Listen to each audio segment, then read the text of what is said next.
Hi friends, मी पूरन वाघमारे. माझ्या आणि माझ्या मुलीच्या 5 वर्षाच्या प्रवासातले काही क्षण तुमच्यासोबत शेअर करू इच्छितो. शीर्षक आहे मुलगी माझी आई झाली.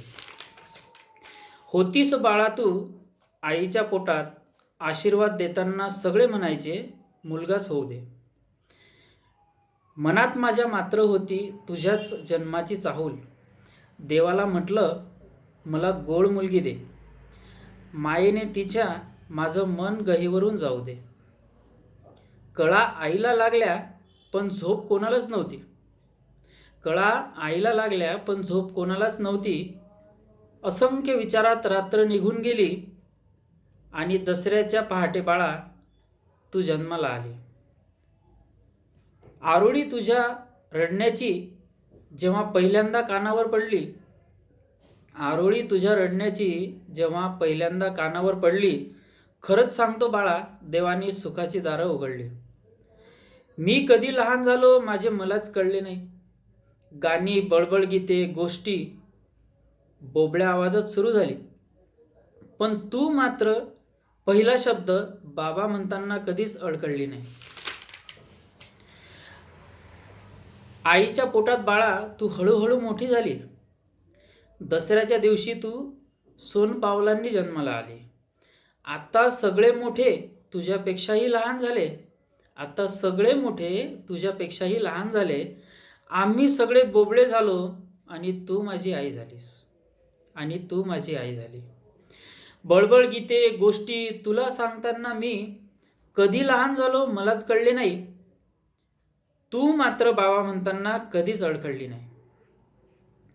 तोच शब्द पहिला ऐकून अनुभूती झाली की तू माझी आई झाली. तू माझी आई झाली.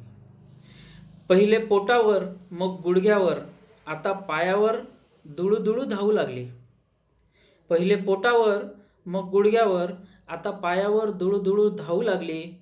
कितीही गर्दी आवाज असला तरी माझी गाडी आली हे तू ओळखू लागली. ऑफिसला जाताना बाबा व्यवस्थित जा, घरी लवकर या अशी मायेने बोलू लागली. ऑफिसला जाताना बाबा व्यवस्थित जा, घरी लवकर या अशी मायेने बोलू लागली. घरी आल्यावर इतका उशीर कसा झाला म्हणून हक्काने रागवू लागलीस. तेव्हा मला कळलं तू माझी आई झालीस. तू माझी आई झालीस. कधी तब्येत बरी नसली तर हक्काने रागावून दवाखान्यात घेऊन जातेस. कधी तब्येत बरी नसली तर हक्काने रागावून दवाखान्यात घेऊन जातेस. डोक्याला बाम लावून हातपाय पण दाबून देतेस. एरवी माझ्यासोबत मस्ती करून गोष्ट ऐकून झोपतेस. एरवी माझ्यासोबत मस्ती करून गोष्ट ऐकून झोपतेस. दिवसभर कुणासोबतही राहतेस पण रात्री मात्र झोपताना बाबाच लागतात.